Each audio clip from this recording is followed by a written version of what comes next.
سب سے پہلے حضرت مفکر اسلام شہزادہ غوث اعظم ڈاکٹر پیر سید عبد القادر جیلانی شاہ صاحب کی ویڈیوز کو حاصل کرنے کے لیے جیلانی میڈیا کے یوٹیوب چینل کو سبسکرائب کریں اور بیل آئیکن کلک کریں۔ ویڈیوز اچھی لگے تو تھمز اپ دیں۔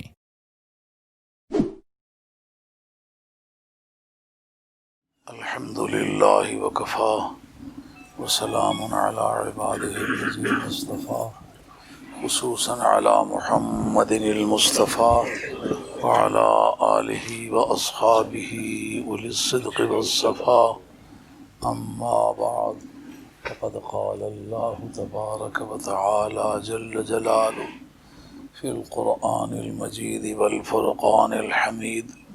اعوذ باللہ من الشیطان الرجیم، بسم اللہ الرحمن الرحیم۔ سبحان اللہ سبحان اللہ۔ قل صدق اللہ فاتبعوا ملة ابراہیم حنیفا وما كان من المشرکین۔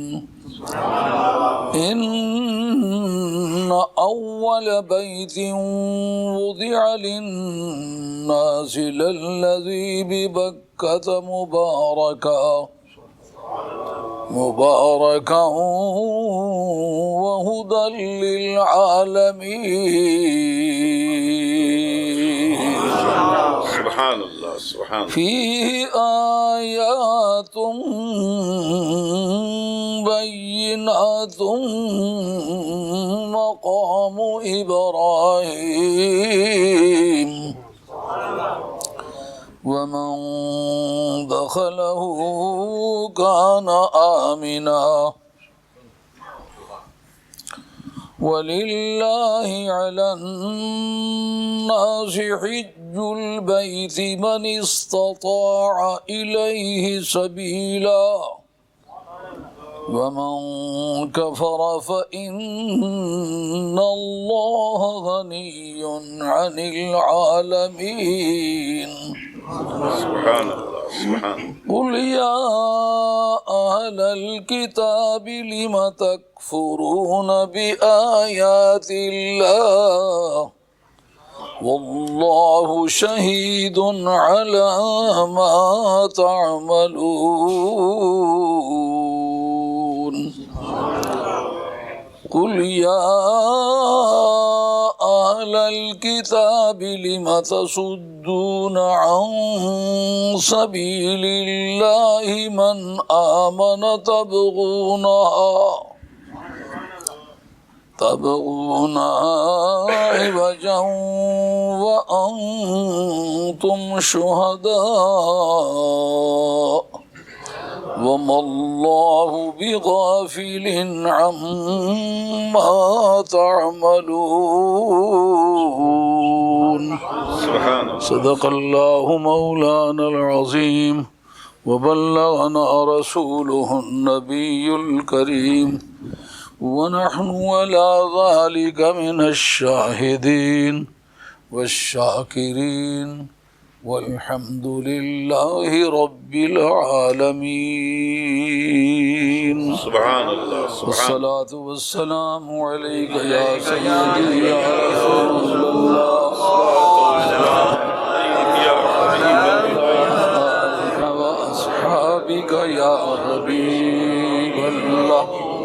الصلاة والسلام عليك يا سيدي يا رسول الله وعلى آلك وأصحابك يا حبيب الله۔ الصلاة والسلام عليك يا سيدي يا رسول الله وعلى آلك وأصحابك يا حبيب الله۔ مولانا عبدالعزیز صاحب اب آگے تشریف لیں۔ معزز علماء کرام، محترم حاضرین، میرے دوستوں، بزرگوں، پیارے بھائیوں، آپ جس ذوق شوق سے تشریف لائے ہیں، اللہ آپ کو جزائے خیر عطا فرمائے۔ گزشتہ رات میں نے حج کے موضوع پر ہی گفتگو کی ہے، اس میں خاص طور پر یہ ٹاپک تھا کہ حج کی فلسفی میں یہ ایک راز بھی مضمر ہے کہ اللہ اپنے پیاروں کی یادگاروں کو کسی نہ کسی لباس میں بعنوان عبادت زندہ رکھتا ہے۔ سبحان اللہ۔ اس پر گفتگو بڑے ذوق سے ہوئی، اور وہ ٹیپ آپ لے کر اگر سنیں گے تو یقیناً آپ کی معلومات میں اضافہ ہوگا۔ آپ یہ نہیں محسوس کریں گے کہ بہت مرتبہ یہ پہلے باتیں سنی ہوئی ہیں۔ آپ کو یہ تسلیم کرنا پڑے گا کہ اس صحرا میں پہلے کسی صحرا نورد کے پاؤں لگے ہوئے نظر نہیں آتے۔ سبحان اللہ، سبحان اللہ۔ میں ہمیشہ ہی ایسا کرتا ہوں کہ کوئی بھی تقریر اگر میں نے 1000 مرتبہ بھی کی ہوئی ہے تو اس پر مزید کتابیں دیکھتا ہوں، سبحان اللہ۔ لیکن اس وقت میں کسی اور کام میں سخت مصروف ہوں، اس لیے میں اس مضمون پر نہ کل کوئی بات دیکھ سکا ہوں نہ آج کوئی بات دیکھ سکا ہوں۔ سبحان لیکن میں علماء کرام سے خاص توجہ کی درخواست نہیں، بھیک مانگوں گا سبحان اللہ۔ کہ توجہ کریں پوری۔ آپ کی توجہ سے سبحان اللہ۔ ایک کرنٹ پیدا ہو سکتا ہے جو عام حالات میں نہیں پیدا ہوا کرتا۔ سبحان اللہ، سبحان اللہ۔ میں نے یہ کافی ساری آیات پر ڈالی ہیں، آپ سمجھیں گے کہ شاید کوئی بہت لمبی تقریر کرے گا، نہیں، 1 گھنٹے بھر کا ٹارگٹ ہے۔ مجھے پتا ہے کہ صبح دوستوں نے کاموں پر جانا ہے، تو ایسے وقت میں آپ کو اس آزمائش میں نہیں ڈالنا چاہتا کہ آپ سمجھیں کہ اب ہمیں چلے جانا چاہیے کیونکہ وقت زیادہ ہو گیا ہے۔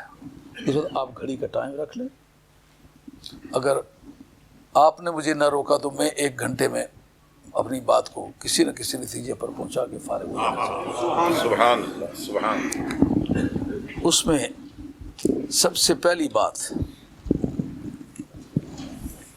جو قرآن مجید نے اس سلسلے میں کہی ہے حج کے بارے میں، اس کے کانٹیکس کو تفسیر کے اندر، فن تفسیر میں سب سے پہلا امر جو ہوتا ہے سیاق و سباق ہوتا ہے۔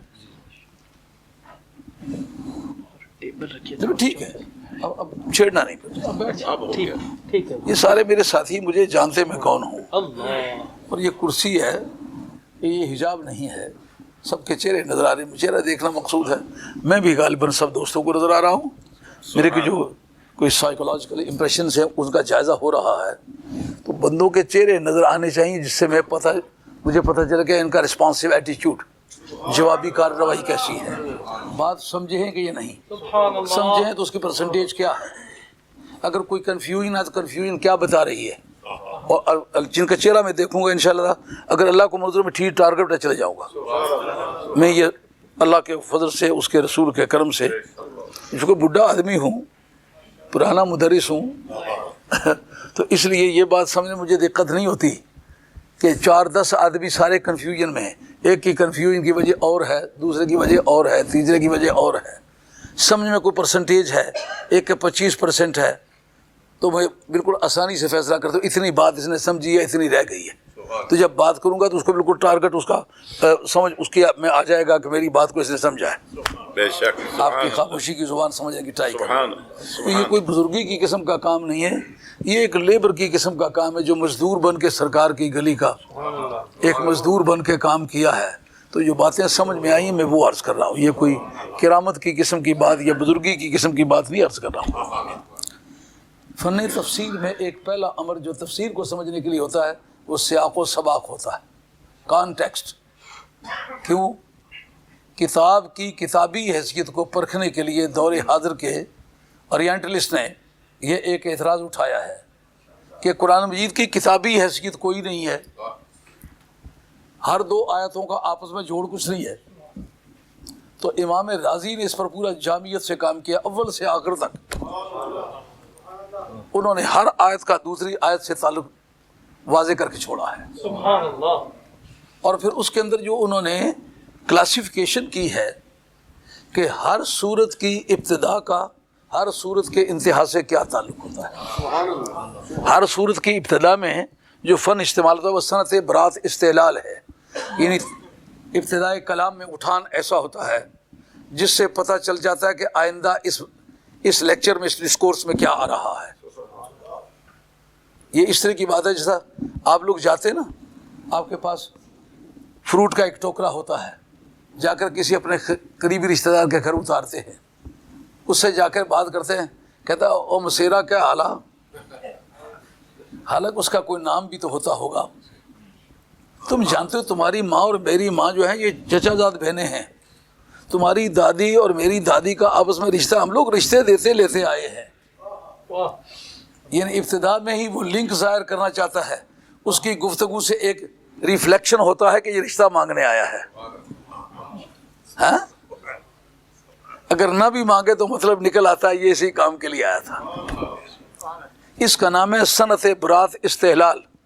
صورت کے اٹھان میں ایسے باتیں کرنا جس سے پتہ چل جائے کہ صورت کے مشتملات اور صورت کا مضامین کیا ہے.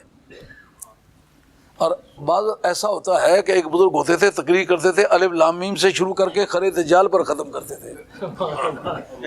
ان کو یہ نہیں پتا تھا کہ یہ بھی گفتگو کے ضروریات میں سے ہے کہ آدمی کا سب سے جو آخری سینٹینس ہے نا وہ اس کے ابتدائی سینٹینس سے اس کی کوئی مناسبت ہونی چاہیے. اس کا نام ہے حسن ختام. سبحان اللہ. آدمی وائنڈ اپ کرے بات کو تو اپنے اس پرانے ٹارگٹ پہ لے جائے، اس پہ بات شروع کی تھی، یہ اس کا خاتمہ ہے. سبحان اللہ. اس پر بھی اہل علم نے کلام کیا. ہر دو آیتوں کا آپس میں جوڑ، اسی طریقے سے ہر صورت کی ابتدا کا ہر صورت کے انتہا سے تعلق، پھر ہر صورت کی انتہا کا دوسری صورت کی ابتدا سے تعلق. اس میں حضرت صدیق اکبر رضی اللہ عنہ کی ایک بڑی خوبصورت یادگار ہے کہ ترتیب سور کے نام سے ایک کتاب لکھے امام جلال السیوطی رحمۃ اللہ علیہ. انہوں نے اس پر گفتگو کی ہے کہ آیات کی ترتیب تو توقیفی ہے، سمائی ہے، کنونشنل ہے، جیسے سرکار سے سنی گئی، لیکن صورتوں کی ترتیب یہ اس کمیٹی کی ترتیب ہے جو حضرت صدیق اکبر رضی اللہ عنہ نے ترتیب دی تھی اور فاروق اعظم جس کو چیئر کر رہے تھے. تو صورتوں کی ترتیب اگرچہ یہ متفقہ بات نہیں ہے، اختلاف اس میں ہے، لیکن اکثریت رائے اس طرف ہے کہ صورتوں کی ترتیب یہ صحابہ کی ڈسکریشن پر ہے اور اس کی فائنل رائے حضرت صدیق اکبر کے پاس تھی. آج پوری آیات 114 صورتیں ہیں، 6666 آیات ہیں. ہر صورت کی ابتدا کا اس کی انتہا کے ساتھ، ہر صورت کی انتہا کا اگلی صورت کی ابتدا کے ساتھ وہ تعلق بنتا ہے کہ آج 1400 برس انسانی گھوڑے درختوں پہ چڑھنے لگے ہیں اور انسان سمجھتا ہے کہ میرا سر عرش اولا پہ جا نکلا، اتنی ترقی کی ہے، لیکن جب سب اس کا عرش اولا پہ جا نکلا تو قدم محمد مصطفیٰ اسے سامنے دکھائی دیے. پتہ چلا منتہائے عروج سرکار کے نالین پا پہ ہوتا ہے. سبحان اللہ. اس اعتبار سے آپ کو یہ سمجھنا ضروری ہوگا کہ آپ سمجھیں کہ ہر آیت کا دوسری آیت سے تعلق کیا ہے. اس مناسبت سے قل صدق اللہ پیچھے یہود و نصارہ سے بات چلی آ رہی ہے. وہ اپنے سابقہ آباء و اجداد کی یادگاروں کا ذکر کرتے ہیں، لیکن وہ جو اغلاط کرتے ہیں، غلط نسبتیں کرتے ہیں، ان کی اصلاح اللہ تعالیٰ کر رہا ہے اور بتا رہا ہے تمہارے سورسز وہ ناکارہ ہیں، یقینی نہیں ہیں.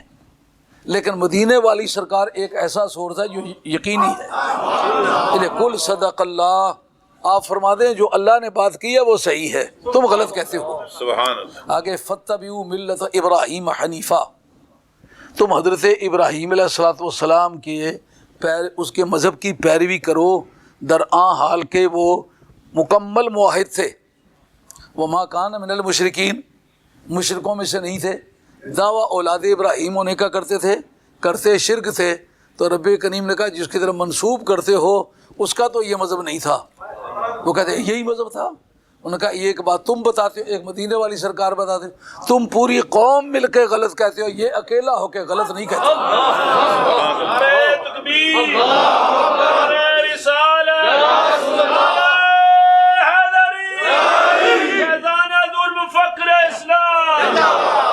ایک بڑی دلچسپ بات حضرت بخاری ابن عربی رحمۃ اللہ فتوحات مکیہ میں اس آیت کے تحت کی ہے. ماشاء اللہ.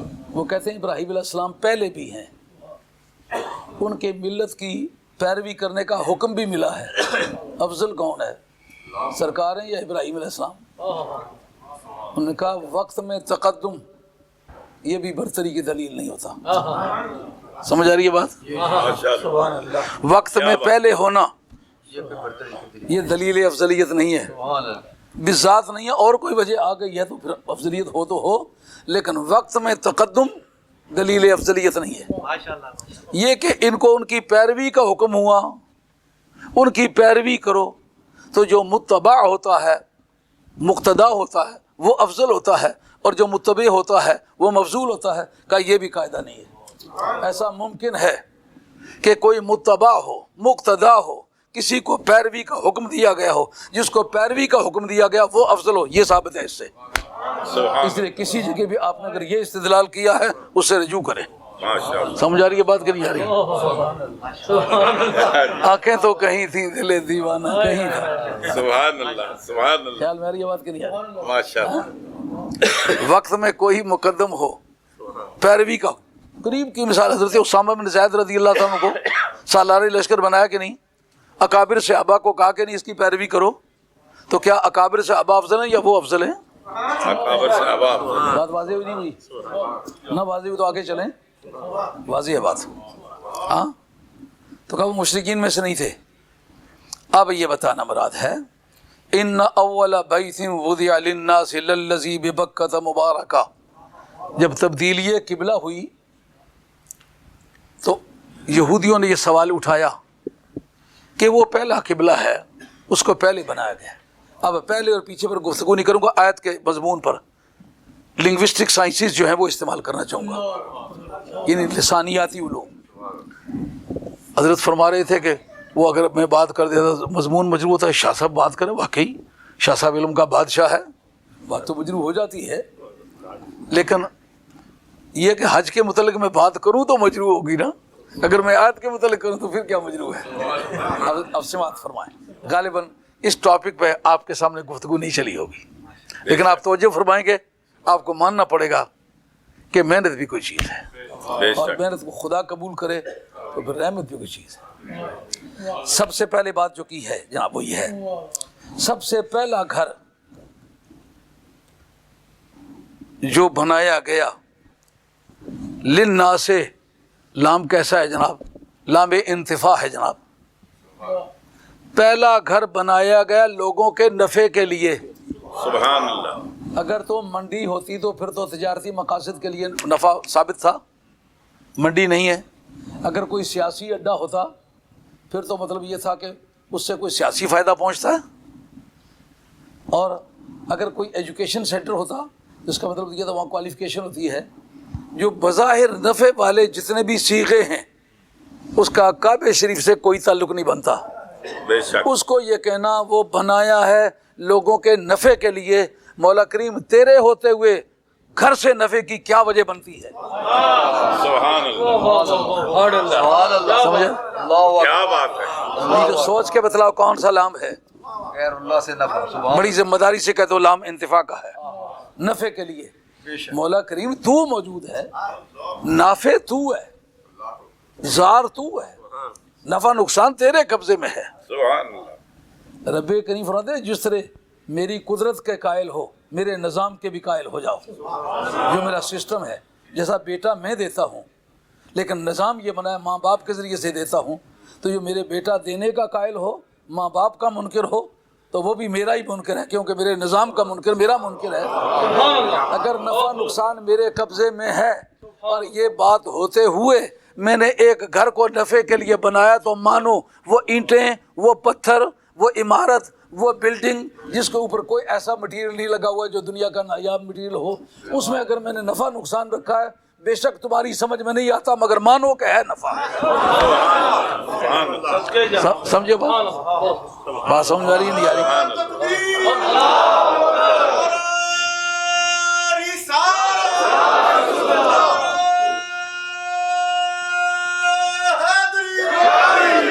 اب اہل سنت جماعت کے لوگوں، آپ سے میں یہ کہتا ہوں، آپ کسی درگاہ پر، کسی خانقاہ پر، کسی اور مقام مقدس پر جاتے ہو،